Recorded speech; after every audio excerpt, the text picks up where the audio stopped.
What's up everyone, it's your boy Shaquille, your guide to living with Apple every day, and in this video I'm going to show you how to change your bullet points on your Notes app to numbered bullet points for those who like things sequentially instead of just dots. So without further ado, let's get started. Here's how to change your bullet points into numbered bullet points on the Notes app on your iPhone.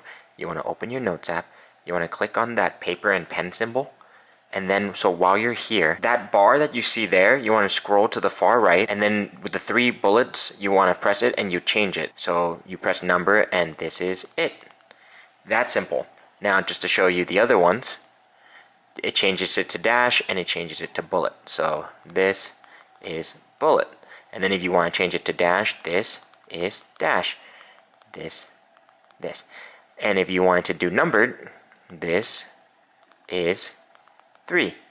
So you can have multiple dashes in multiple enters up and down. And just to show you what the original one is, if you press that, which is like defaulted, you get this check mark. So you want to be like food, groceries, mail, email. So to-do list or purchase list for groceries, etc. You click it, it moves to the bottom. Whatever you click gets moved to the bottom. So for those who don't need these check marks and want numbered lists, now you know how to do it. So make sure you subscribe if you got value out of this, and share this video with people who you know would love this sort of tip. See you in the next video.